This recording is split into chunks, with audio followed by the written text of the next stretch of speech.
జోగులాంబ గద్వాల జిల్లా జూరాల ప్రాజెక్టు సురక్షితంగా లేదని మాజీ ఎమ్మెల్యే డీకే భరత సింహారెడ్డి చేసిన వ్యాఖ్యలను ఖండించారు ఎమ్మెల్యే కృష్ణమోహన్ రెడ్డి. ప్రాజెక్టు ప్రమాదంలో ఉందంటూ ఆయన చేసిన వ్యాఖ్యలపై ఘాటుగా స్పందించారు. ప్రజలను భయభ్రాంతులకు గురిచేసేలా మాట్లాడటం సరికాదని హెచ్చరించారు. ఏదైనా సమస్య ఉంటే పరిష్కార మార్గాన్ని సూచించాలి తప్ప పైశాచిక ఆనందం పొందేలా మాట్లాడటం కరెక్ట్ కాదంటూ మండిపడ్డారు. జూరాల ప్రాజెక్టుకు ఎలాంటి ప్రమాదం లేదని, సురక్షితంగా ఉందని ఎమ్మెల్యే బండ్ల కృష్ణమోహన్ రెడ్డి స్పష్టం చేశారు. అసత్య ప్రచారం ఎటువంటిది ఏమీ రోప్స్ తెగలేదు. రోప్స్ అనేది ఆ గేట్స్ సంబంధించిన ఆ రోప్స్ అక్కడ ఫిట్టింగ్స్ ఊడిపోయినాయి తప్ప దానివల్ల ఏం నష్టం జరగలేదని గౌరవ మంత్రి గారు మీకు అందరూ తెలియజేయండి. ఇంకొకటి, స్థానికంగా ఉన్న ప్రజాప్రతినిధి గత మాజీ ఎమ్మెల్యే గారు కూడా ఒక స్టేట్మెంట్ ఇవ్వడం జరిగింది. ప్రజలని భయభ్రాంతులు చేసే విధంగా, అంటే ప్రజలకి ఏ విషయమైనా నిజాయితీగా చెప్పవలసిన అవసరం ఉంది.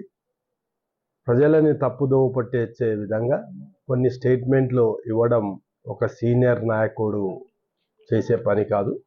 ఏదైనా అక్కడ సమస్య ఉంటే ఆ సమస్య పరిష్కార మార్గం సూచన చేయాలి తప్ప ఆ అబద్ధపు అసత్య ప్రచారాలు చేయడం బాధాకరం.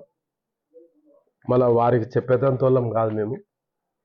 అయినా కూడా సందర్భం చెప్పాల్సిన అవసరం ఉంది. ఎందుకంటే గద్వాల నియోజకవర్గం జూరాల ప్రాజెక్ట్ అనేది ఒక ప్రతిష్టాత్మకమైన ప్రాజెక్టు.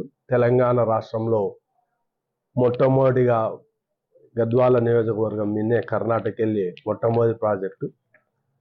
కొన్ని లక్షల జీవితాలు ప్రజల ముడిపడి ఉంది ఈ ప్రాజెక్ట్ ద్వారా.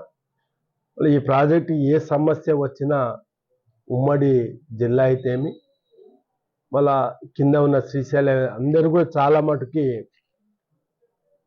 మన ఉమ్మడి జిల్లాకు పెద్ద ఎత్తున నష్టం జరిగేది. ఏమాత్రం పొరపాటు జరిగినా, ఏమాత్రం నష్టం విన్నా ఉమ్మడి జిల్లాకు లిఫ్ట్లన్నీ పోతాయి.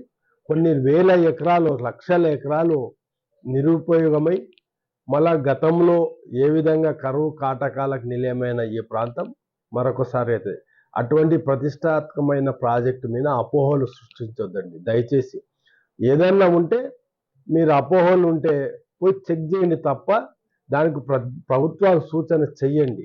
మనం ఈ ప్రాంత ప్రజాప్రతినిధం, ఏది జరిగినా ప్రజలకి ఒక బాధ్యతంగా ప్రజలకు మేలు చేసే విధంగా ఉండాలి తప్ప ప్రజలను తప్పు పట్టే విధంగా, ప్రజలను తప్పుదోవ పట్టించే విధంగా స్టేట్మెంట్లు ఇవ్వకూడదు. దయచేసి మీ ద్వారా గౌరవ మాజీ ఎమ్మెల్యే గారిని, వారి పార్టీని కూడా నేను రిక్వెస్ట్ చేస్తున్నా.